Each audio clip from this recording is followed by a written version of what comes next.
দর্শক, আপনারা যে বইটি দেখতেছেন এই বইটির নাম হচ্ছে আদি ও আসল কুকা পণ্ডিত, প্রশান্ত কুমার সেন, ত্রিপুরা, ভারত। তো যাদের এই বইয়ের পিডিএফ ফাইলটি প্রয়োজন হবে, এই বইয়ের পিডিএফ ফাইলটি আপনারা আমাদের কাছ থেকে সংগ্রহ করতে পারবেন।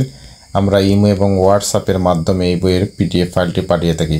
দর্শক, এই বইয়ের মধ্যে আপনারা পেয়ে যাবেন প্রেমিক প্রেমিকার মধ্যে আপনারা বিদ্বেষণ মন্ত্র পেয়ে যাবেন, পরস্পরের মধ্যে বিদ্বেষণ মন্ত্র এবং বিদ্বেষণ মন্ত্র প্রয়োগ ও শত্রু প্রয়োগ মন্ত্র পেয়ে যাবেন। এছাড়া আপনারা পেয়ে যাবেন বান মন্ত্র, যা অন্য কোনো বইয়ের মধ্যে এরকম মন্ত্রগুলো আপনারা পাবেন না। তো এই বইয়ের পৃষ্ঠা হচ্ছে 133 পৃষ্ঠা। যারা পিডিএফ আকারে সংগ্রহ করতে চান, স্ক্রিনে দেখানো নাম্বারে কল করে এই বইয়ের পিডিএফ ফাইলটি আপনারা আমাদের কাছ থেকে সংগ্রহ করতে পারবেন। ভূত মারণ মন্ত্র পেয়ে যাবেন, ভূতকে বন্দি করার মন্ত্র পেয়ে যাবেন, ডাকিনী শাকিনী নামানোর মন্ত্র পেয়ে যাবেন, আত্মসার মন্ত্র দুটা পড়া পেয়ে যাবেন, ভূতগ্রস্ত বাধানাশক মন্ত্র পেয়ে যাবেন, ভূত প্রেরত ছাড়ানোর মন্ত্র পেয়ে যাবেন, দেহ রক্ষা মন্ত্র পেয়ে যাবেন।